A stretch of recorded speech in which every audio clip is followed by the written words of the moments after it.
Hari ini kita akan belajar firman Tuhan dengan tema yang cukup menarik, yaitu temanya adalah intercalation of Luke chapter 8 verse 40 to 56. Bahasa rotenya interkalasi Lukas 8 ayat 40 sampai 56. Oh ya, tadi begitu beta pakai bahasa Tetun, sana dan tunduk buka. Begitu pakai bahasa rote langsung semua buka. Ngerti? Interkalasi Lukas 8 ayat 40 sampai 56. Kalau beta katakan judulnya seperti ini, teman-teman yang sudah pernah dengar khotbah beta tentang pedoman menafsir dan berkhotbah, harusnya bisa mencurigai tema ini. Siapa yang ikut waktu beta bawa materi tentang bagaimana cara menafsir dan berkhotbah? Siapa yang ikut? Kayaknya ada sih yang ikut sini. Ben ikut nih, ikut. Sorry. Ada yang ikutin. Mas beta, kalau beta ngomong interkalasi Lukas 8 ayat 40 sampai 56, ini patut dicurigai, ini pasti beta sedang mau melakukan eksposisi Lukas 8 ayat 40 sampai 56. Apa itu eksposisi? Ini karena sebagian besar mungkin tidak ikut materi beta yang sebelumnya. Nanti beta sarankan teman-teman coba, memang kan sudah ada puji syukur kan teman-teman Pigen selalu mendokumentasikan karena siaran live seperti sekarang ini. Nanti lihat kembali metode khotbah beta itu lebih tepatnya itu materi sih. Kenapa beta bilang penting untuk lihat kembali? Karena materi itu yang menolong teman-teman untuk mendengar dan berbicara tentang firman. Mendengar siapapun yang bicara tentang firman dan juga menolong teman-teman ketika akan berbicara tentang firman. Karena materi itu materi tentang beta kasih cara yang paling efektif, praktis, singkat, berisi, tapi juga membuat teman-teman mandiri untuk bisa menafsir dan berkhotbah untuk awam. Nonton saja itu, yang kemarin sudah, kayaknya terakhir ya, kayaknya, iya ya. Nonton saja itu, teman-teman minimal tidak membuat teman-teman jadi pengkhotbah hebat, tapi minimal teman-teman paham. Atau minimal teman-teman duduk aware dengan apa yang orang omong, apa yang pengkhotbah omong, atau apa yang beta ngomong sekalipun. Walaupun itu materi beta buat untuk menolong teman-teman, tapi ketika beta berdiri sini berkhotbah pun teman-teman bisa pakai materi itu sebagai senjata untuk memukul beta kalau beta berkhotbah dengan salah. Maksud beta materi itu kemana karena beta ngomong itu penting sekali. Supaya siapapun yang berdiri di sini teman-teman bisa mengawasinya. Karena teman-teman tahu role-nya, tahu formulasinya, tahu bagaimana cara menafsir, tahu bagaimana cara berfirman dengan benar. Itu kita sudah kasih yang paling praktis. Termasuk kalau Pak Billy berdiri di sini pun kalian, memang itu orang Kristen begitu. Dari awal abad pertama juga begitu. Saling, kayak Paulus bilang, saling menasihati, saling menegur, saling mengingatkan. Jadi kita selalu sarankan walaupun beta hakul yakin, Pak Billy adalah beta anggap sebagai kakak sendiri, adalah seorang beriman, seorang yang berfirman yang benar. Tapi tetap saja beta selalu sarankan siapapun yang mendengar khotbahnya Pak Billy harus dengan penuh kesadaran. Karena bukan beliau berusaha membuat salah, tetapi beliau juga manusia, bisa salah. Beta juga manusia bisa salah. Kalau domba-domba dalam tanda kutip yang mendengar, jemaat yang mendengar tidak punya pengetahuan apa-apa tentang teologi juga, itu cilaka. 14, 15 atau 16. Lebih gila dari celaka 13. Gitu, jadi itu ya. Jadi ini beta akan melakukan eksposisi. Apa itu eksposisi? Eksposisi itu kan kalau kemarin kita belajar ada dua, eksegesis dan eksposisi. Eksegesis itu menafsir ayat. Eksposisi adalah menarik renungan atau hal yang penting atau hal yang cocok dengan kehidupan kita saat ini. Ngerti itu? Jadi ini eksposisi dari Lukas 8 ayat 40-6. Nah, eksposisi ini akan beta lakukan ayat per ayat. Lebih tepatnya akan kita lakukan secara kronologis. Kronologis ada karena ini Lukas 8:40-6 kan cerita tentang apa? Atau sering dengar kan? Tuhan Yesus menyembuhkan anaknya kepala rumah ibadah di mana? Kapernaum. Dia anak yang sudah mati, Tuhan Yesus bangkitkan. Kemudian perempuan yang mengalami pendarahan itu, dia hanya sentuh jubah Yesus, dia sembuh. Ini cerita klasik, kita sudah pernah. Tapi kali ini beta akan melakukan eksposisi secara kronologis. Jadi kita bercerita sambil menarik poin-poin penting apa untuk kita dapat. Atau lebih enaknya gini, dari ini maknanya apa? Kita pakai bahasa eksposisi itu bahasa teologis lah. Nah, sekarang kita lihat dari ayatnya yang pertama sampai terakhir. Nah, sebelum kita melakukan eksposisi, ada baiknya kita membacanya terlebih dahulu. Untuk itu, beta minta teman-teman dari ujung ayat kacamata berjajar sampai habis baca satu-satu ayat. Setiap kali giliran membaca, berdiri. Ya. Giliran membaca, berdiri. Akan dimulai dari beta ya. Beta akan baca Lukas 8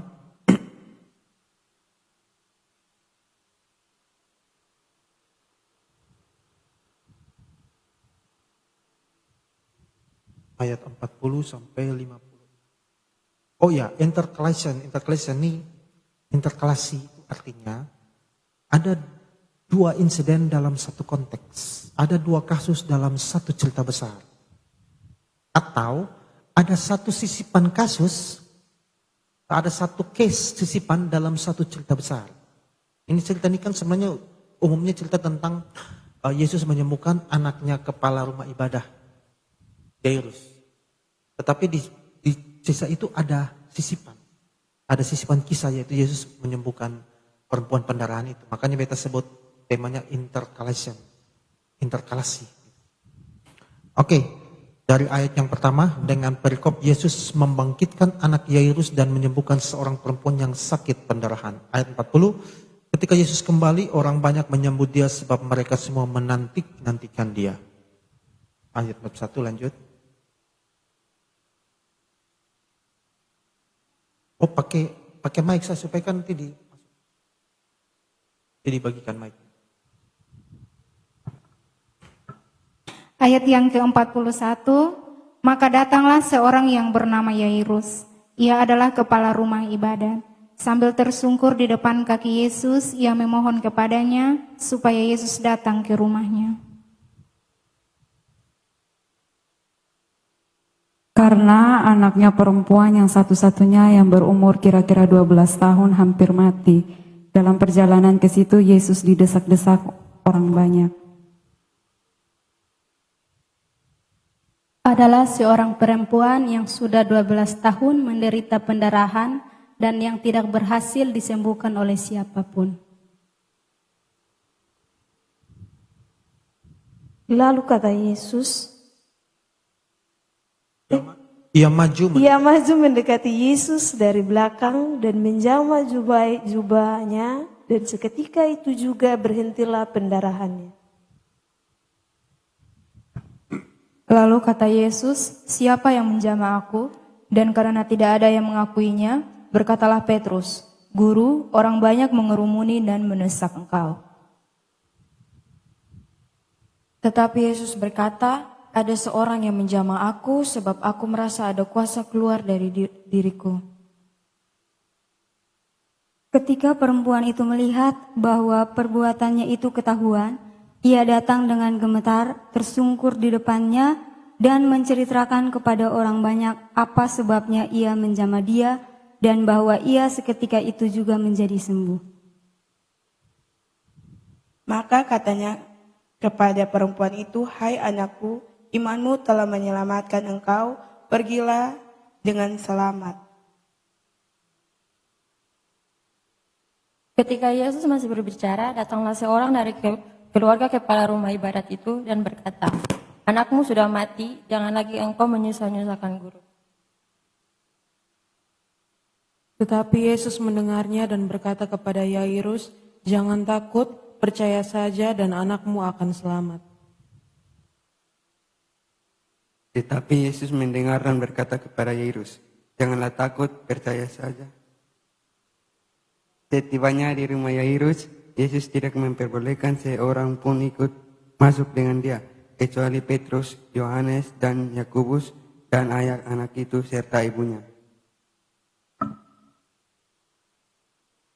Semua orang menangis dan meratapi anak itu, akan tetapi Yesus berkata, "Jangan menangis, ia tidak mati, tetapi tidur." Mereka menertawakan dia karena mereka tahu bahwa anak itu telah mati. Lalu Yesus memegang tangan anak itu dan berseru, katanya, "Hai anak, bangunlah." Maka kembalilah roh anak itu dan seketika itu juga ia bangkit berdiri. Lalu Yesus menyuruh mereka memberi anak itu makan, dan takjublah orang tua anak itu. Tapi Yesus melarang mereka memberitahukan kepada siapapun juga apa yang terjadi itu. Yaps, demikian firman Tuhan yang sudah kita baca, dan teman-teman membacanya satu-satu ayat. Itu beta mengasumsikan bahwa teman-teman membaca kemudian langsung mengerti, karena ini cerita kan. Teman yang baca sendiri, bukan dibacakan atau hanya sekedar mendengarkan, tapi membacakan sendiri. Berarti ini kan cerita yang tadi beta sudah kasih spoilernya di awal, bahwa oh ternyata ceritanya seperti ini. Dan memang teman-teman sudah, beta yakin sudah sering dengar kisah ini. Nah sekarang kita akan lihat konteks ayat ini. Kita akan eksposisikan dia. Kita akan ambil apa sih yang berguna untuk hidup kita. Pertama, kita mulai dari pertama, ketika Yesus kembali, banyak orang menyambut dia sebab semua menanti-nantikan dia. Nah, natur atau sifat dari eksposisi adalah kita tidak hanya lihat konteks ayat ini, supaya kita mendapatkan cerita yang lengkap, mendapatkan makna yang kita inginkan, mendapatkan interpretasi yang baik. Kita harus lihat dulu sebelumnya Yesus di mana. Ini kan ketika Yesus kembali. Nah sebelumnya Yesus di mana? Kalau teman-teman lihat dari konteks, boleh lihat di perikopnya itu kan Yesus pergi ke Gerasa menyembuhkan seorang yang kerasukan. Masih ingat kan ketika Yesus usir itu legion roh ke babi-babi kan, ya kan? Nah itu yang kita baca ini sebelumnya kisahnya itu. Dan Yesus usir orang yang kerasukan roh itu ke babi-babi, sehingga babi-babi lari jatuh ke dalam jurang, ya kan? Kan itu cerita sekolah minggu, tahu kan? Iya kan? Betul kan? Ini muka kayaknya kayak kurang gitu.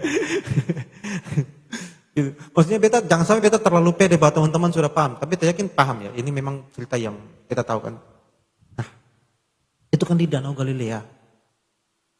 Yesus dari tepi Danau Galilea, dari Kapernaum menyeberang saja ke sebelah, ke Gerasa atau juga bisa juga Gadara, tempat namanya Gadara. Sampai di situ kan Yesus lihat, loh, ada seorang yang atau sekarang bilang dia sekarang sudah tidak boleh disebut istilah itu, harus disebut ODGJ.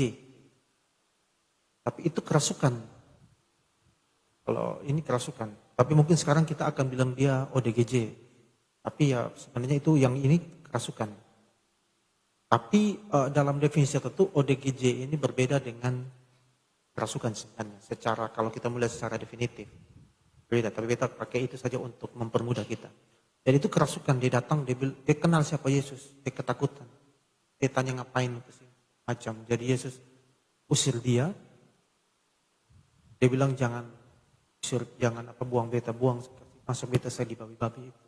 Biar beta masuk situ. Maka Yesus usir dia masuk di babi-babi dan dia babi-babi itu kemana? Lompat ke jurang. Dari situ, ini singkat saja. Orang langsung pergi menceritakan. Orang-orang lihat itu dan pergi kasih tahu di penduduk, bilang ini ada seorang datang di sini, dia usir roh jahat. Tapi apa yang aneh dari situ? Yang aneh adalah kita ini sebenarnya kan biasanya normalnya kalau kita lihat orang lihat mujizat kita pasti akan, harus datang nih. Apalagi yang kejadian di mana tuh? Sulamu dulu tuh, kosong mungkin ada yang belum lahir. Dulu tuh orang Kupang sampai antri ke sana. Nah, biasanya orang ini lain, mereka datang mereka malah ketakutan. Dong usir Yesus malah. Ketika Yesus habis membuat mujizat. Iya kan? Mereka usir Yesus untuk pergi dong ketakutan, ini orang siapa gitu. Kenapa kok buat yang di luar nalar seperti ini buat dong jadi cemas, takut, gelisah. Ini orang siapa sih? Bisa usir roh. Jadi ternyata ketika mujizat itu ada, bukan hanya membuat orang takjub, mujizat itu juga bisa membuat orang takut, gelisah. Ini apa sih gitu. Itu kenapa kita selalu bilang iman Kristen itu tidak boleh tergantung dengan mujizat. Karena poinnya bukan di mujizat, tapi poinnya di kebenarannya. Tapi ada yang menarik, ketika mereka suruh Yesus pergi, Yesus tidak berbantah-bantah. Yesus langsung pergi. Tapi sebelum Yesus pergi, Yesus bilang apa? Di ayat 39, sebelum ayat 40. Pulanglah ke rumahmu dan ceritakanlah segala sesuatu yang telah diperbuat Allah padamu. Orang itu pun pergi mengelilingi seluruh kota dan memberitahukan segala apa yang telah diperbuat Yesus pada dirinya. Apa maksud Yesus itu? Nanti kita lihat di ayat yang terakhir. Coba baca ayat yang terakhir, satu orang.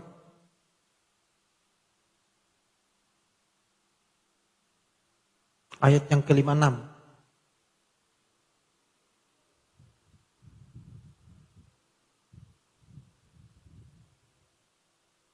Dan takjublah orang tua anak itu, tetapi Yesus melarang mereka memberitahukan kepada siapapun juga apa yang terjadi. Di Gerasa, Yesus suruh dia pergi cerita, betul kan? Tapi ketika di Kapernaum yang dia sudah kembali di ayat terakhir, Yesus malah bilang, jangan cerita siapa-siapa. Dia bangkit lupa anak yang cerita. Ini seperti dua sikap yang kontradiktif.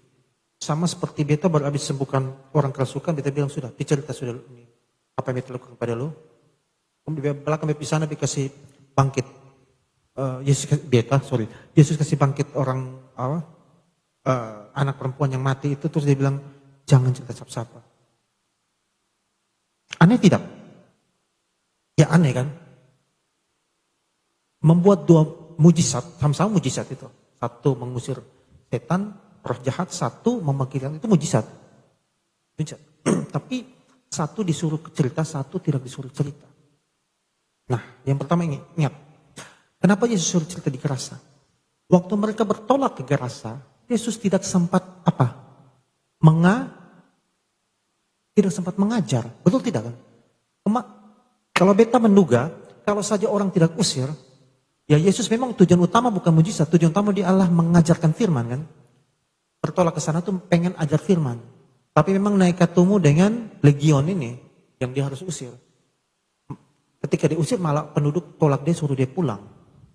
Maka karena dia tidak sempat memberitakan kebenaran, maka dia gunakan orang yang sembuh itu untuk memberitakan kebenaran. Ngerti tidak? Nah, yang dimaksud Yesus itu kebenaran, bukan siapa, bukan Yesusnya, bukan fokus pada Yesusnya. Tetapi kebenaran itu yang harus diceritakan. Nanti beta akan buktikan di bagian yang akhir. Sikap Yesus yang bertolak belakang dengan beberapa ayat lainnya. Nah, itu yang menarik. Jadi ada dua sikap yang seolah kontradiktif. Di Gerasa Yesus menyuruh dia ngomong ceritakan kebenaran. Di Kapernaum malah Yesus bilang jangan cerita siapa-siapa. Ini sikap yang sama juga kalau kita baca di Matius 6. Ketika Yesus tanya pada murid-murid, siapakah anak manusia? Terus yang kedua ditanya, siapakah aku ini? Simon Petrus jawab bilang, engkaulah Mesias, anak Allah yang hidup. Maka Yesus bilang, berbahagialah engkau Simon. Karena bukan engkau yang mengatakan, tapi Bapakku di surga yang. Di akhir Yesus bilang, tapi jangan kasih tahu pada siapa-siapa, siapa aku. Ingat itu ya, nanti di bagian akhir kita akan sampaikan. Nah, ini pelajarannya adalah, teman-teman, seringkali kita ini fokusnya di siapa pemberita, bukan pemberitanya. Itu yang harus kita perhatikan. Yesus langsung memberi ajaran, memberi teladan bahwa kebenaran yang harus diberitakan, bukan siapa yang memberitakan. Itu yang penting. Supaya apa? Supaya satu, kalau itu kebenaran, orang percaya, orang menerima. Tapi kalau hanya siapa, orang tidak terima kebenaran kan? Karena siapa yang menerima. Yang kedua, orang tidak terpancing atau orang tidak jatuh dalam, ada dalam istilah kesalahan logika kan namanya argumentum ad verecundiam. Karena dia ahli maka dia pasti benar. Karena dia pendeta maka dia pasti benar. Orang tidak jatuh dalam itu. Jadi orang tidak jatuh dalam membenarkan hanya karena dia itu orang baik misalnya. Karena Pak Billy maka tidak mungkin salah. Itu tidak bisa begitu. Karena ini Kak Ivan Batas yang ngomong sini yang sedikit banyak paham teologi, jadi pasti kalau dia omong tentang teologi pasti benar saja. Itu sikap yang salah. Sikap yang salah. Jadi Yesus mengajarkan bahwa kebenaran yang diutamakan bukan siapa. Padahal dari sisi teologis, dari sisi iman memang kita harus kenal siapa Yesus. Tapi Yesus saja yang sebenarnya keharusan orang kenal siapa dia saja merendahkan dirinya. Nanti kita lanjut lagi. Nah, kemudian setelah itu dari Gerasa dia kembali ke Kapernaum. Sebelumnya dari Kapernaum, kembali ke Kapernaum. Nah, di Kapernaum ini dalam perjalanan dia ketemu dengan banyak orang. Dan banyak orang menanti-nantikan dia. Apa artinya? Artinya Injil sudah diberitakan. Orang sudah tahu dia. Ini dikasih clue. Clue kenapa di bagian akhir dia omong begitu. Sebenarnya dapat clue-nya. Dia datang di Kapernaum yang konteksnya semua sudah kenal dia. Dia sebelumnya kan dari situ baru ke Gerasa kan. Dan dia kembali ke Gerasa tuh banyak orang sudah menantikan ini. Artinya orang sudah tahu siapa dia. Dong berdesak-desakan. Maka ada sikap yang terakhir itu. Yesus itu. Yang kita katakan seolah-olah kontradiksi. Nanti kita akan sampaikan secara langsung. Nah, yang berikut adalah yang perlu kita perhatikan adalah ada perbedaan sikap antara orang-orang di Kapernaum dan di Gerasa. Ini apa artinya? Artinya ketika kebenaran disampaikan, ada dua hal, ada dua sikap. Orang bisa saja menolak, tapi orang bisa saja menerima. Ini sama seperti kita di sini. Dalam konteks sekarang, apakah kita mau mendengarkan firman, mau menerima kebenaran, atau mau menolak kebenaran? Apakah kita mau bersikap seperti orang-orang di Gerasa atau di Gadara, atau kita mau bersikap seperti orang-orang di Kapernaum yang menerima firman, Injil keselamatan, menerima kebenaran? Itu tergantung dari kita. Kadang-kadang kan kita dengar firman, aduh terlalu lama. Itu sebenarnya suatu bentuk penolakan secara tidak langsung. Betul apa benar?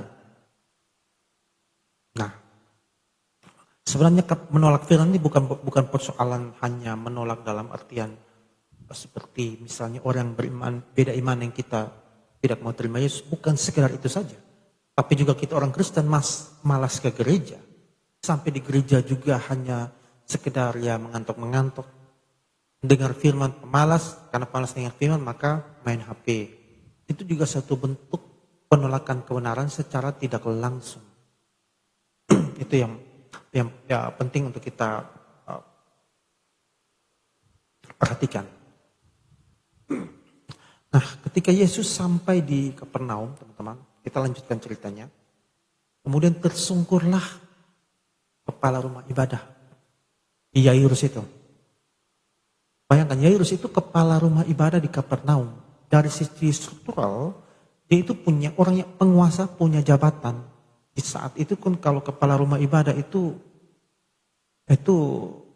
punya itu levelnya tinggi.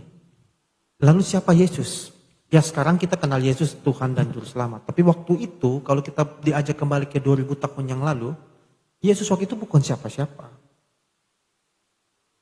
Menurut waktu itu kan, dari sisi konteks waktu itu, Yesus hanya orang Yahudi yang sama seperti orang Yahudi lainnya belajar agama dari umur 12 tahun sampai umur 30. Ya itu. Dia bukan ahli Taurat, dia bukan orang ahli Farisi, dia bukan imam-imam, dia tidak bagian dari Sanhedrin dalam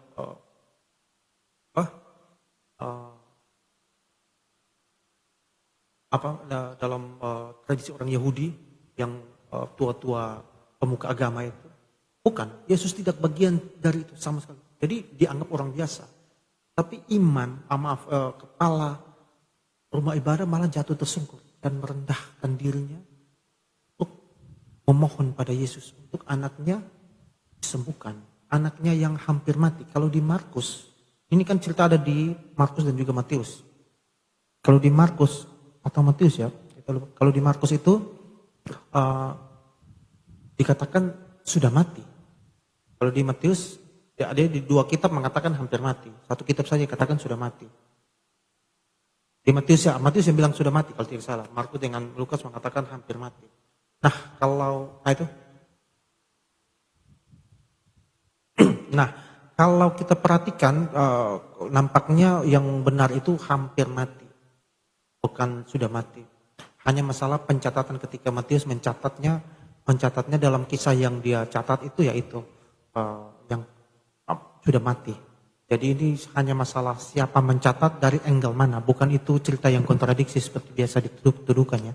Ini sambil beta kasih edukasi sambil kita eksposisi, edukasi jalan juga, edukasi teologi. Nah, kemudian dia tersungkur dengan penuh kerendahan hati dan hormat pada Yesus yang bukan siapa-siapa. Mau merendahkan diri karena untuk anaknya. Nah kalau di Matius dia tidak sebut nama Yairus, dia hanya tulis kepala rumah ibadah. Cek. Nah itu kalau tidak salah itu kenapa demikian karena memang Matius waktu itu Matius menulis kitab ini kan untuk orang Yahudi di awalnya. Ya dia tidak mau menyinggung kepala Yairus untuk menjadi orang bilang menjadi membuat Yairus menjadi jadi masalah karena tulisannya Matius itu. Berarti tidak ya? Di sini Yairus itu kan orang pemuka agama Yahudi. Dia minta tolong Yesus. Itu sebenarnya sesuatu yang sangat tidak pantas. Iya, sangat tidak pantas. Di saat Yesus malah sering mengkritisi perilaku-perilaku orang-orang beragama Yahudi waktu itu melalui ahli Taurat. Dan ini dia malah tersungkur lagi. Jadi ketika Matius menceritakan kisah ini dia tidak tulis nama Yairus. Karena kitab itu untuk orang Yahudi. Supaya apa? Supaya jangan sampai Yairus itu mendapatkan apa-kenapa. Dugaannya demikian. Maka di Matius tidak tulis nama Yairus. Tapi dalam komunikasi dengan Yairus dihambat oleh satu peristiwa. Yaitu perempuan yang sakit pendarahan ini selama 12 tahun. Nah ini harus kita perhatikan adalah kalau di ayat yang lain Yesus, perempuan itu bilang asal aku memegang jubahnya aku sembuh. Kalau kita lihat secara biasanya para pendeta atau apa itu mengambil makna adalah itu betapa besarnya iman perempuan itu, ya kan? Asalkan aku memegang jubahnya saja, aku sembuh. Jadi itu menggambarkan iman yang besar. Benar? Ya, itu benar. Tapi ada hal lain yang harus kita perhatikan dari konteks itu. Pertama, kenapa dia katakan asalkan aku pegang jubahnya saja? Pertama benar karena imannya besar.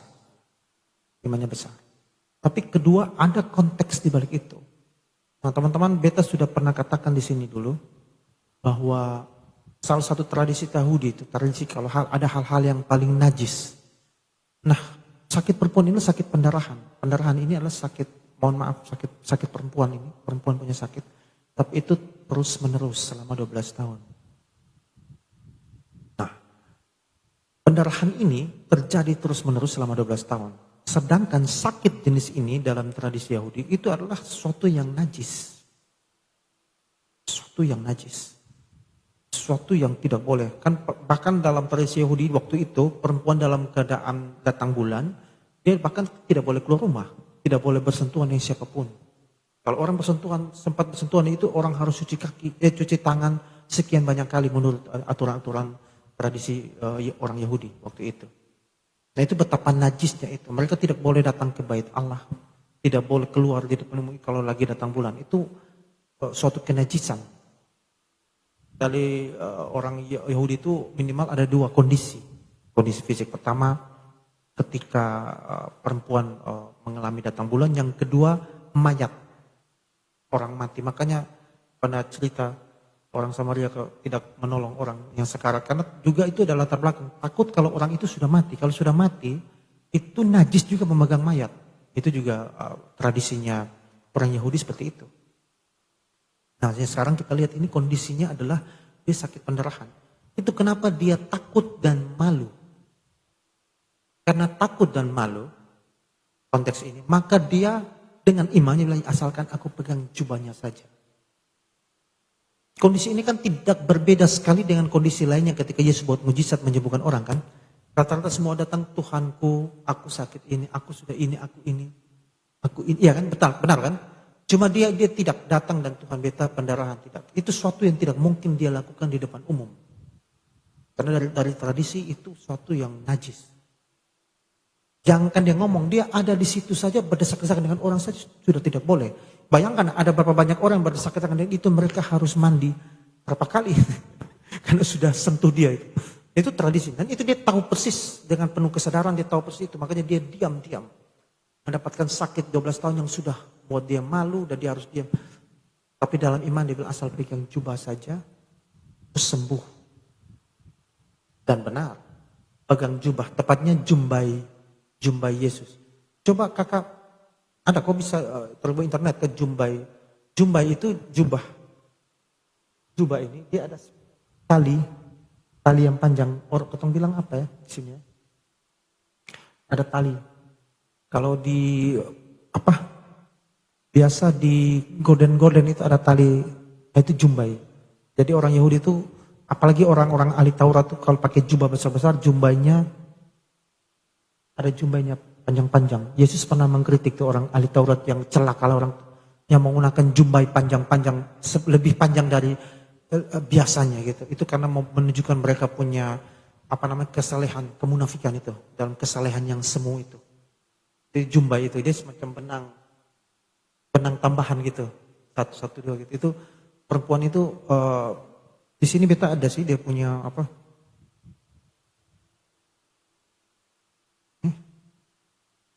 yang dia pegang. Lihat kah? Bisa lihat kah? Jumbai tentu. Nah,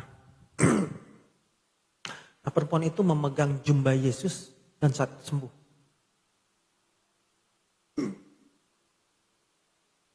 Adalah ketika dia pegang, lantas langsung sembuh saat itu juga. Dan Yesus merasakan ada aliran kuasa. Kalau ketong omong sekarang bilang ada tenaga dalam yang keluar. Ya memang dia bahasakan gitu. Kalau bahasa Yesus rasa ada tenaga dalam yang keluar. Tenaga yang keluar untuk kasih sembuh orang. Nah pertanyaannya, menariknya adalah itu waktu itu kan berdesak-desakan banyak orang yang pegang Yesus. Pegang dengan motif yang berbeda-beda. Ada yang motif, misalnya kalau Yesus ada sekarang pasti kita mungkin pegang juga tapi dengan motif selfie atau bagaimana. Atau sekedar mau say hello, minta tanda tangan atau apalah misalnya kalau gitu. Motifnya beda-beda. Tapi ini motifnya berbeda kan, ketika dia sentuh itu tujuan untuk apa? Untuk mendapatkan kesembuhan. Maka motif ini nih yang dirasakan. Kita bayangkan gini, kalau lu sekedar mau selfie, foto selfie dengan Yesus pasti kan tidak ada aliran dana yang keluar. Ini tenaga dalam yang keluar. Tapi perempuan itu ada kuasa yang keluar. Ada aliran kuasa yang keluar dari Yesus untuk menyembuhkan penyakitnya. Maka dari sekian banyak orang yang menyentuh Yesus itu, Yesus merasakan salah satu megang. Makanya tanya Simon bilang gini, Tuhan ini ada begini banyak orang sini. Kan misalnya pertanyaan Yesus itu pertanyaan yang tidak relevan. Bayangkan teman-teman, kalau kita lihat biasa artis itu fans banyak-banyak berdesakan, terus ada orang pegang beta. Pas kita, loh semua orang pegang lu. Iya kan? Semua orang pegang lu. Yesus bilang, tidak, ini lain. Ini dia pegang dan ada kuasa yang keluar dari dalam beta pun diri. Merasa ada kuasa keluar dari dalam dirinya, iya kan? Untuk menyembuhkan dia. Maka perempuan itu takut. Dia tersungkur, gemetar di hadapan Yesus. Dia mengaku, Tuhan, beta sembuh segala macam. Ya, lihat artinya, orang beriman juga bisa gemetar, shaking dan takut. Tapi gemetar dan takut itu bukan dalam bentuk yang negatif gitu. Tapi dalam bentuk yang hormat. Lebih tepatnya semacam hormat dan segan terhadap penyembuhnya.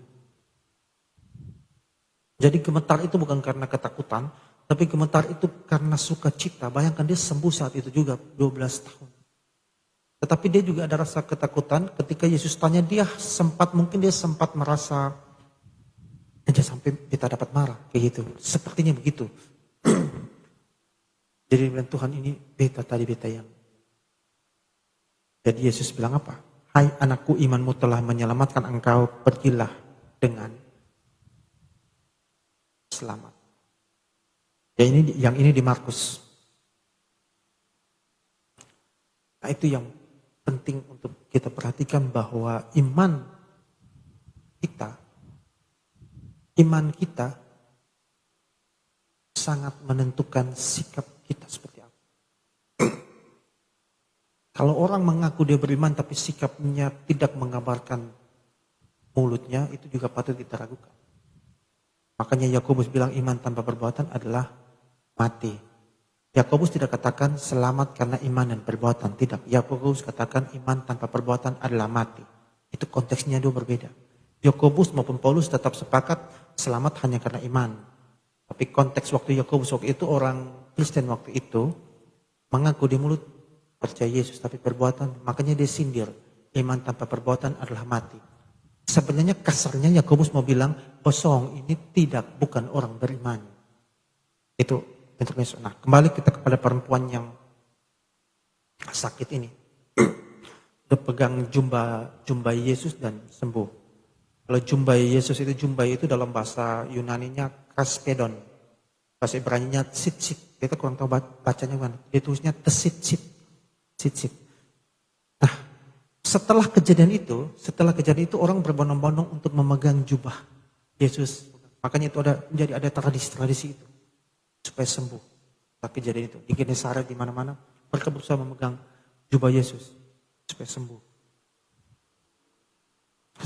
Setelah kejadian itu karena cukup fenomenal kejadian itu.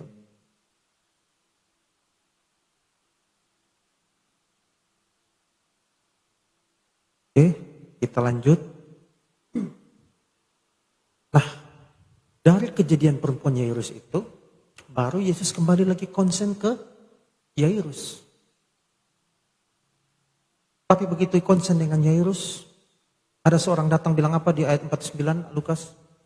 Anakmu sudah mati, jangan lagi engkau menyusah-nyusahkan guru.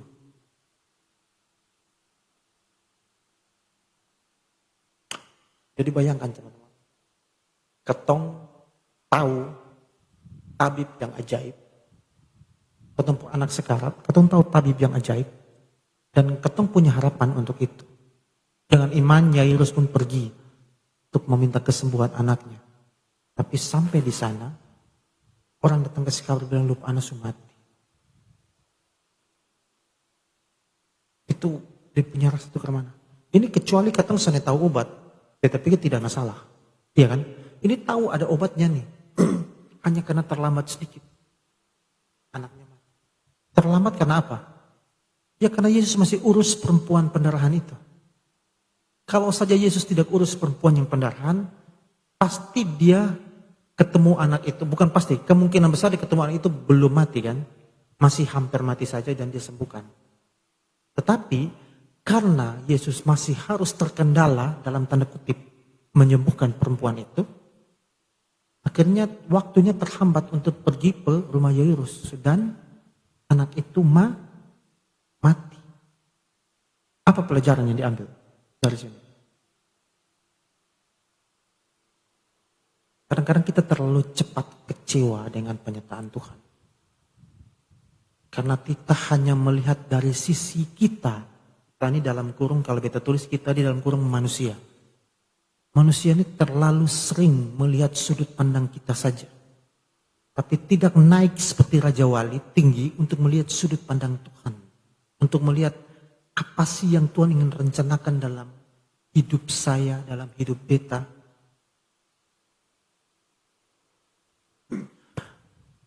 Bahkan kita tidak pernah menyangka bahwa ternyata kematian atau suatu yang ini sebenarnya punya hal yang sangat baik. kemarin tadi beta masih baca. Ini bukan orang beriman, tetapi analogi ini cocok. Waktu Maya Estianti ditanya terkait dengan peristiwa, apa pendapatnya? Kan sudah lama peristiwa dia cerai dengan Ahmad Dhani. Dia bilang, Anda bayangkan, saya bukan hanya kehilangan, perceraian bukan kehilangan itu kehilangan suami, kehilangan anak-anak, dan kehilangan bisnisnya dia gitu. Dia punya duo Maya itu bubar kan. Itu perceraian itu mengakibatkan dia kehilangan segalanya. Dan itu membuat dia hancur. Tapi dia bilang, kau tahu kenapa? Tapi justru sebenarnya saya bersyukur. Karena dari kejadian kehilangan itu saya bisa menemukan siapa suaminya sekarang. Dia berbahagia dengan itu. Jadi dia malah bersyukur ada kejadian itu. Supaya dia bisa ketemu dengan suaminya yang sekarang. Itu bukan cerita orang beriman, ini hanya sekedar analogi. Tetapi beta mau kasih gambaran, demikianlah gambaran bagaimana penyertaan Allah ini. Kadang-kadang kalau dari kita melihat kita kecewa. Kok Tuhan begini sih? Kita sepelayanan kok jadinya begini. Kita tidak bersabar menunggu waktu Tuhan. Tidak bersabar atas rencana Tuhan yang masih misteri itu. Kita cepat mengeluh. Dan bagaimana dengan Yairus? Dia bilang apa?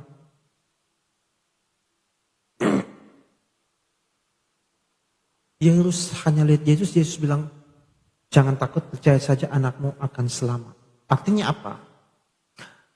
Jangan cepat kecewa kalau sesuatu tidak sesuai mau kita. Tetap percaya saja seperti Yairus. Kalau dalam tafsirannya Matthew Henry, kita baca, Matthew Henry membedakan iman Yairus dan iman perempuan yang pendarahan itu. Menurut Matthew Henry, iman perempuan yang pendarahan itu imannya besar, sedangkan Yairus itu juga punya iman tapi imannya lemah. Kita tidak tahu apa justifikasinya, kita kurang setuju dengan tafsirannya Matthew Henry, kita lebih setuju dengan beberapa teolog yang nanti kita baca di bawah, yang mengatakan sama imannya perempuan itu dan imannya Yairus ini sama besarnya. Karena peristiwa itu peristiwa yang luar biasa. Anaknya mati pun tetap saja dipercaya Yesus kan. Kalau kita kan coba di sini, kalau kejadian anak sudah mati, ini kan kabarnya valid nih, bukan kabar omong kosong, kabar valid bahwa memang sudah meninggal. Tapi terus kemudian ada orang yang jangan takut, dia cuma tidur. Siapa percaya? Jangan kamu, beta juga mungkin agak sulit percaya kalau kejadian ini terjadi di hari ini. Atau di kehidupan kita yang sekarang-sekarang. Tapi Yairus percaya. Yairus yang kepala rumah ibadah, yang secara struktur di atas Yesus saja percaya. Percaya pada Yesus.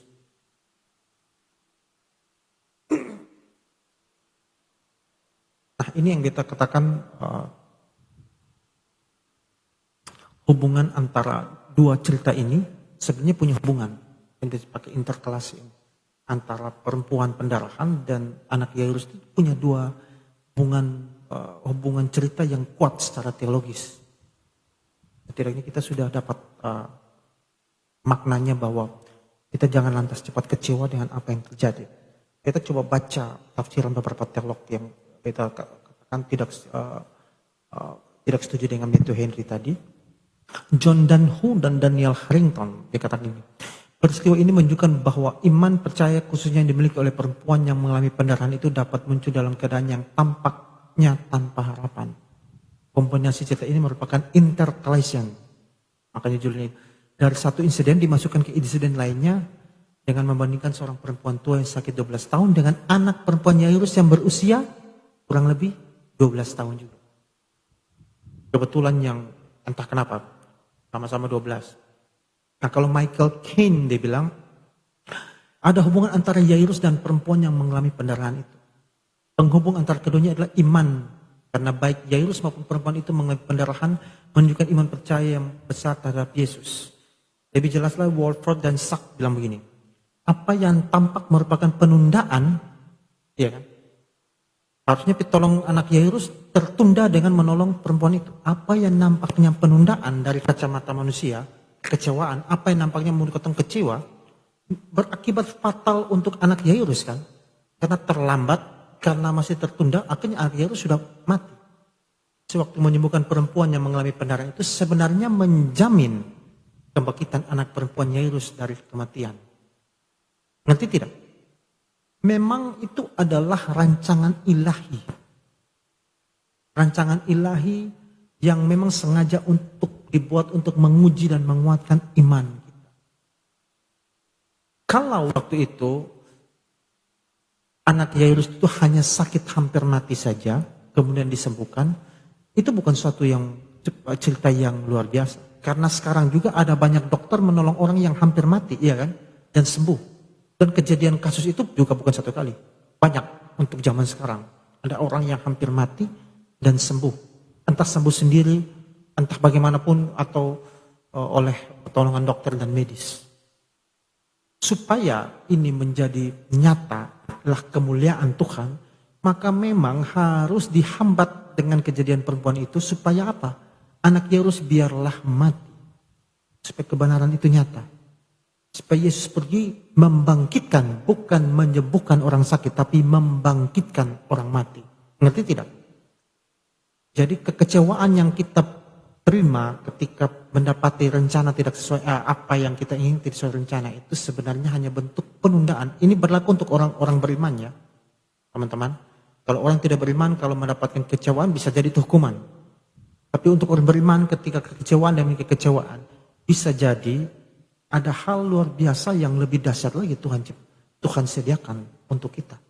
Bukan bisa jadi, pasti karena orang beriman kan. Entah apa itu. Nah itu yang harus kita percayai, itu yang harus kita pegang teguh. Sebenarnya orang beriman itu hidup simpel. Jalani saja.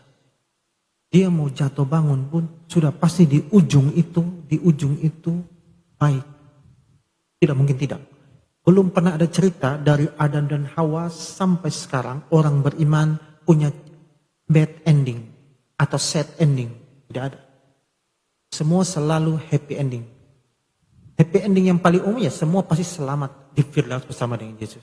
Kalaupun sengsara di dunia, buruk-buruknya sengsara selama hidup, mati pun sengsara, tetapi hidup bersama Yesus di surga. Jadi itu jaminan yang kekal. Sebenarnya kita tidak perlu khawatir karena hal itu. Maka Yairus dengan iman yang besar dia juga tidak khawatir itu. Jadi kisahnya perempuan itu jalan malam mengukuhkan iman percaya kita. Mempunyai hubungan erat dengan kematian anak Yairus itu. Lain bilang penundaan itu bersifat menguji sekaligus menguatkan iman Yairus. Iya kan? Dengan adanya penundaan ini membuat anaknya mati, maka tambah meneguhkan imannya Yairus untuk terpercaya pada Yesus. Iya kan? Kalau kemarin itu anaknya tidak mati, sembuh saja dari apa ya, imannya ya mungkin iman di level 7-6 saja. Anaknya sembuh. Tapi karena anaknya mati membuat imannya di level 9. 8 atau 9. Maka Yesus pergi kan. Teman-teman kita lanjut lagi. Yesus pergi mereka menangis. Wajar namanya orang meninggal. Cuman kalau orang sudah meninggal terus ada yang datang bilang dia tidak mati. Dia hanya tidur. Kalau di Lukas tidak diceritakan. Tapi di Markus, nanti boleh buka di Markus. Itu Yesus bilang dia tidak pergi, dia tidak mati, dia hanya tidur. Orang-orang tertawa. Coba buka yang di versi Markus, itu Yesus mengusir. Di Lukas Yesus tidak mengusir.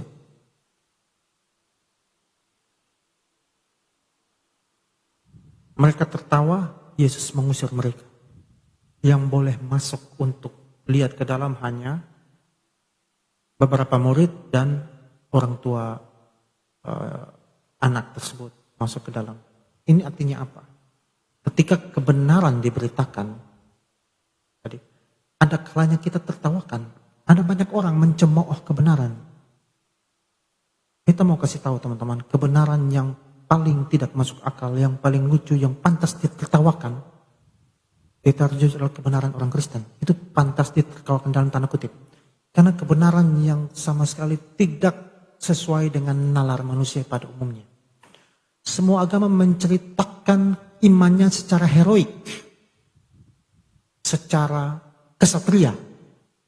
Hanya kebenaran Kristen saja yang rasanya tidak sesuai dengan keinginan kita. Sampai sekarang orang Yahudi kan sulit menerima Yesus adalah Mesias itu. Karena Mesias yang mereka nantikan adalah seperti mungkin mirip seperti yang di film-film Hercules Archelius itu. Yang datang membebaskan mereka, yang kuat, yang hebat. Tapi tidak sesuai ekspektasi mereka. Kebenaran yang kekristenan tawarkan adalah ketika seorang manusia datang, seorang tukang kayu. Kalau di film-film tuh Yesus digambarkan mukanya manis sekali, ganteng sekali. Tapi di Alkitab gambarkan dia anak seorang tukang kayu dengan kulit coklat atau bahkan mungkin dia tidak cakep, mungkin kalau yang menurut penilaian umum. Karena ganteng cantik itu relatif kan gitu. Jadi tapi menurut penilaian umum mungkin bisa jadi Yesus tidak masuk kriteria ganteng. Sudah gitu lahir di kandang lagi.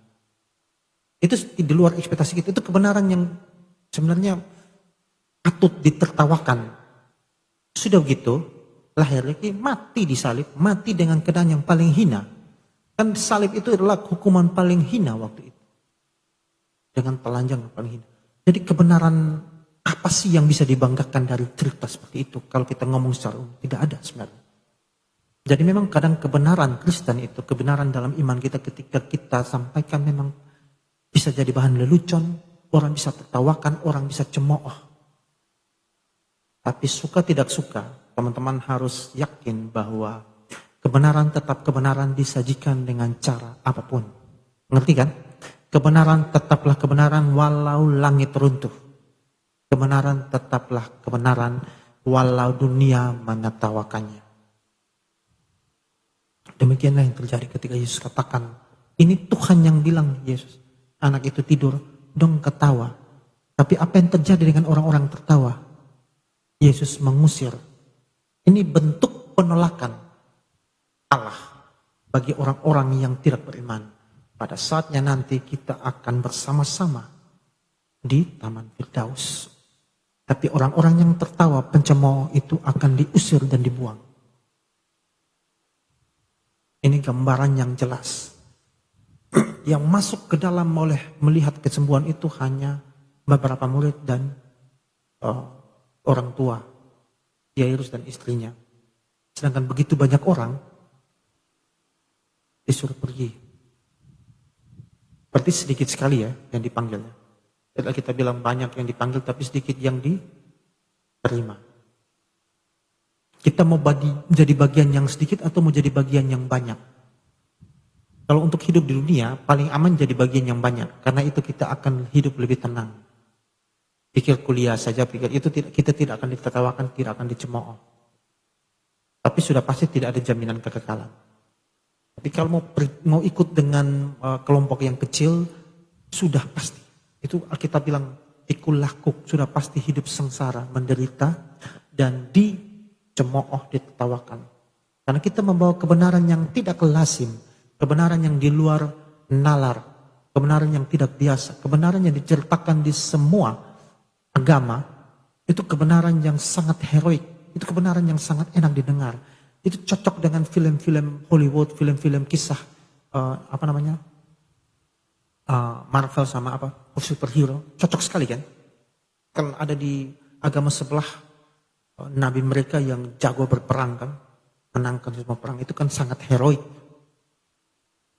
Tapi di Kristen tidak. Yesus itu mungkin beta curiga mungkin tidak tahu berkelahi, misalnya sebagai manusia gitu, karena dia bukan orang yang suka berkelahi gitu. Jadi ya jangan diharapkan dia adalah seorang laki-laki jantan yang sehebat Iron Man. Walaupun sebagai Allah dia tidak perlu harus tenang terputar, mungkin dia tiup saja, ya kita bisa mati. Semudah dia menjentikan jarinya Thanos itu, itu semudah itu. Tapi dia tidak digambarkan sebagai superhero. Itu suatu yang sebenarnya mengecewakan. Kalau ini dibuat dari film yang biasanya film-film action sama sekali tidak menarik. Ini kebenaran yang sama sekali tidak menarik bagi orang yang tidak beriman. Tapi bagi orang beriman ini adalah kebenaran yang sesungguhnya. Maka kita lanjut di kronologis hampir habis.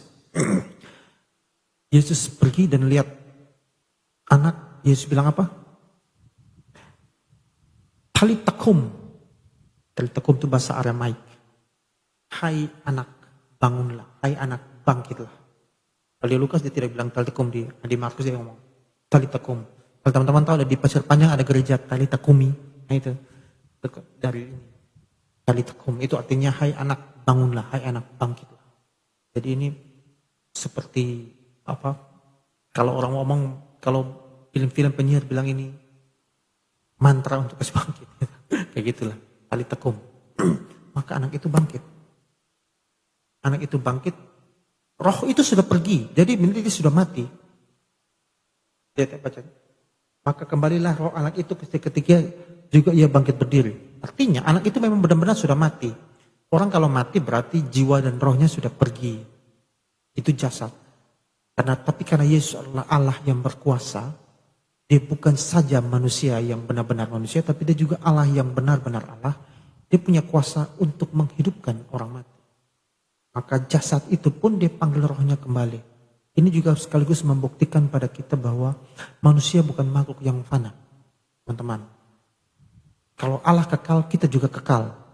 Hanya bedanya, kita kekal nanti di mana. Itu saja. Jadi kita makhluk yang kekal. Makhluk yang memang ketika kita makhluk diciptakan, makhluk ciptaan. Tapi makhluk ciptaan ketika kita diciptakan, kita ini kekal. Ngerti kan? Karena kita punya jiwa atau roh. Masalahnya ketika mati nanti, roh kita ini nanti kemana? Itu yang problem. Ke surga kah? Atau ke neraka kah? Kenapa kekal? Karena kalau ke surga, itu kekal selama-lamanya tanpa batas waktu, kekal di surga. Ke neraka pun sama, kekal selama-lamanya di neraka. Jadi manusia bukan makhluk fana, kita adalah juga makhluk yang kekal. Baik manusia maupun Allah adalah sama-sama kekal. Bedanya Allah tidak diciptakan, manusia diciptakan. Allah dari kekal sampai kekal. Kita diciptakan dan mendapati kekekalan. Tapi bedanya kita nih kekal di mana? Kalau Allah dari Alfa sampai Omega, dia adalah Allah yang kekal, yang hidup, dia yang mempunyai kerjaan surga dan hidup di sana sampai selama-lamanya. Kita manusia yang kekal, tetapi belum tentu hidup di surga atau belum tentu juga hidup di neraka. Bisa antara salah satu. Harus antara salah satu. Tinggal pilih mau hidup kekal di neraka atau hidup kekal di surga. Hidup kekal artinya hukuman itu dia tidak akan berhenti. Terus menerus sampai kapanpun juga. Dan sukacita juga di surga terus menerus sampai kapanpun juga. Tidak akan pernah berhenti, tidak ada batasnya. Nah, kemudian dari situ kita bisa melihat bahwa ada roh yang kembali dan jiwa yang kembali. Dalam Alkitab itu selalu omong jiwa atau roh. Kita perlu jelaskan juga sedikit bahwa beberapa teolog mendapati ada perbedaan. Ada yang mengatakan manusia terdiri dari tubuh, jiwa, dan roh. Di teolog lain mengatakan manusia hanya terdiri dari tubuh dan jiwa atau tubuh dan roh. Maksudnya roh dan jiwa itu sama. Roh itu jiwa, jiwa itu roh. Jadi hanya terdiri dua saja, tubuh dan juga jiwa atau roh. Ada yang berpendapat tubuh lain, jiwa lain, roh lain. Itu dua pendapat yang berbeda. Ini sebagai ilmu pengetahuan saja. Ini tidak mempengaruhi iman kita. Baik teman-teman yang percaya tubuh, jiwa, roh maupun yang percaya tubuh dan jiwa saja atau tubuh dan roh saja, itu tidak ada masalah. Ini hanya masalah, ini hanya soal ilmu pengetahuan saja. Kalau beta pribadi, itu biasa perbedaan di trikotomi dan dikotomi. Trikotomi itu yang berpegang pada pandangan bahwa manusia terdiri dari tubuh, jiwa, dan roh. Kalau dikotomi, manusia terdiri dari tubuh dan jiwa atau tubuh dan roh saja. Beta pribadi ada di posisi ini, tubuh dan jiwa atau tubuh dan roh saja. Ada teolog yang di posisi ini, dikotomi. Masalah tidak masalah, ini hanya masalah ini apa?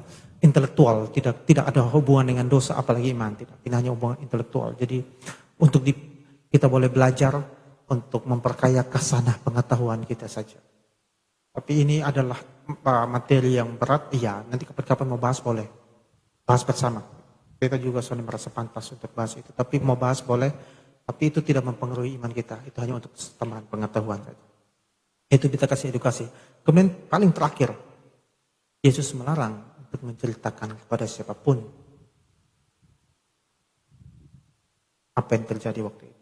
Langsung ngerti kan kenapa kan? Ngerti kan? Karena kebenaran sudah diberitakan. Maka mujizat itu tidak penting untuk diceritakan. Ngerti tidak? Karena kebenaran sudah diceritakan. Karena yang utama adalah kebenaran, bukan mujizatnya. Itu yang pertama. Yang kedua, ini bentuk kerendahan hati Yesus. Kalau kita baca di Efesus, Yesus turun ke dunia itu dalam bentuk bahasa Yunani kenosis. Kenosis ini walaupun dalam rupa Allah, tapi dia tidak mempertahankan milik rupa Allah itu sebagai sesuatu yang harus dipertahankan. Dia hadir sebagai hamba. Itu kenosis. Kenosis itu mengosongkan dirinya. Yesus mengosongkan diri, merendahkan dirinya serendah-rendahnya. Jadi bukan beta, Yesus bilang, tapi kebenaran ini. Ini persis ketika beta sudah cerita ketika Yesus tanya, siapakah aku ini? Teman-teman tahu ketika Yesus tanya siapakah aku ini itu, di konteks yang bagaimana? Dia tidak sedang mengajar banyak orang. Hanya ketika dia bersama-sama dengan murid-murid, baru dia tanya. Ketika banyak orang, dia tidak ngomong tentang dia sendiri. Banyak orang dia ngomong tentang kebenaran. Karena dia sendiri bukan sesuatu yang penting untuk diceritakan. Nanti ketika dengan murid-murid ditanya, siapakah anak manusia? Atau pertanyaan kedua dibilang, siapakah aku? Itu juga punya motif. Bukan untuk kasih tahu ini beta nih. Bukan. Tapi untuk dia menilai sejauh mana murid. Karena itu cuma dia dengan murid-muridnya. Jadi konteksnya untuk menguji sejauh mana selama ini bosan sama-sama. Beta ini bosan tahu beta siapa. Karena dia mau tahu sejauh mana dong mengenal dia. Murid lain ada yang bilang, Yesaya lah, Yohanes Pembaptis lah, bahkan nabi-nabi. Bayangkan yang hari-hari bersama-sama dengan dia saja bisa keliru. Ini yang hari-hari bisa keliru, salah kenal Yesus. Kalau lebih tepatnya adalah sesat. Bisa tersesat dengan ini loose story tentang Yesus yang ada sama-sama. Bisa loose story, apalagi kita yang sekarang ini. Makanya kalau orang Kristen bilang ada banyak bidat, banyak sesat, itu jangan heran. Ini murid-murid saja bisa ada yang tidak kenal Yesus. Yang Yesus tanya sendiri, menurut lu beta siapa? Dong salah kenal, itu saja bisa salah kenal. Apalagi yang kita sudah 2000 tahun. Baru sampai di Simon Petrus, baru dia bilang, engkaulah Mesias anak Allah yang hidup. Kemudian Yesus bilang apa? Ya sudah, lu sudah tahu nah. Lu diam-diam ya, bosan yang ceritakan pada siapa-siapa. Itu artinya apa? Bentuk kerendahan hati. Bukan soal dirinya, dia hanya mau sejauh ini dia mengajar ini murid-murid, dia mengajar teologi misalnya, sudah sampai di mana level pengetahuan mereka. Oh, ternyata sudah sampai di, Yesus bersuka cita lah, dong sudah kenal dia. Bukan soal dia siapa, tetapi pengetahuan teologi mereka sudah baik. Itu Yesus bersuka cita. Itu yang pertama, kerendahan hati. Yang kedua, ya Yesus tidak harus klaim dirinya siapa. Karena konteks Yahudi waktu itu, lu ngomong lu Mesias, bayangkan kan, Yesus kan pernah di hari Sabat menyembuhkan penyembahan orang anggap dia diri sama orang Yahudi. Orang Yahudi kan paham. Lu buat tindakan gitu lu samakan diri lu dengan Tuhan. Itu harus mati dilempar dengan dirajam sampai mati dengan batu. Nah itu kalau Yesus langsung klaim dirinya waktu itu ya sampai di peristiwa salib dia sudah mati sebelumnya. Jadi itulah bijaksanya dia. Dia tidak sekedar mengumbar siapa dirinya. Ini pelajaran untuk kita juga dalam pemberitaan firman itu bukan siapa kita. Tapi apa kebenaran? Itu yang harus diceritakan. Yesus langsung mempraktikkan memberi teladan bagi kita. Inilah menjadi paradoks atau hal yang menarik ketika kita melihat sikap Yesus di Gerasa yang pertama dan sikap Yesus di Kapernaum. Di Gerasa Yesus meminta dia untuk menceritakan, bukan untuk cerita siapa yang bisa, tetapi menceritakan kebenaran yang dia sudah dapati. Karena Yesus tidak sempat mengajar, sudah diusir. Tapi di Kapernaum, Yesus sudah mengajar, mereka sudah tahu dia. Kepentingan dia memberi mujizat itu juga bukan untuk membuat mereka beriman. Yairus sudah beriman, perempuan itu sudah beriman, iya kan? Kalau itu diceritakan kan jadinya malah show off, ya kan? Sebenarnya kan tujuan diceritakan supaya orang beriman kan datang pada Yesus kan. Nah orang sudah beriman ngapain diceritakan? Berarti itu show off saja kan? Nah itu yang penting untuk kita lihat. Bagaimana sikap Yesus terhadap bagaimana pintarnya Yesus, cerdasnya Yesus ketika dia bersikap di konteks-konteks tertentu.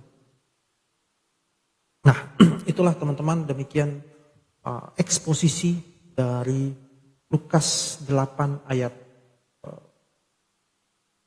40 sampai 56. Semoga kita mendapatkan banyak hal yang bisa kita pelajari, yang bisa kita tarik untuk kehidupan kita masing-masing. Entah di kuliah, entah di sekolah, entah di kehidupan pemuda, entah di rumah tangga, di keluarga, di lingkungan. Kita bisa memegang eksposisi-eksposisi ini sebagai pegangan kita. Firman sebagai pegangan kita untuk kita menjalani hidup kita bagaimana seperti yang Yesus menjalani hidupnya. Itu saja yang bisa kita bagikan. Kurang lebihnya mohon maaf kalau ada salah-salah. Dan sekali lagi mohon maaf juga atas keterlambatan kita, rasa bersalah sekali datang terlambat. Itu amin. Mari kita berdoa. Kami bersyukur, berterima kasih Tuhan atas firman-Mu yang Kau berikan bagi kami pada malam hari ini. Tuhan, kami telah belajar dari Engkau sendiri Tuhan. Bagaimana Engkau bersikap, kami telah belajar, kami telah menarik makna-makna yang baik dan benar dari konteks Lukas 8 ayat 40-56 ini Tuhan. Sehingga biarlah dari perenungan firman-Mu ini Tuhan, boleh bertambah-tambahlah iman percaya kami padamu ya Bapa di surga. Sehingga biarlah kami hidup Tuhan bukan untuk kami, tapi untuk kebenaran-Mu. Sehingga biarlah bukan nama kami yang dipuji, tapi Engkaulah yang dipuji, dipermuliakan di tempatnya. Terima kasih. Dalam nama Yesus kami sudah berdoa. Amin.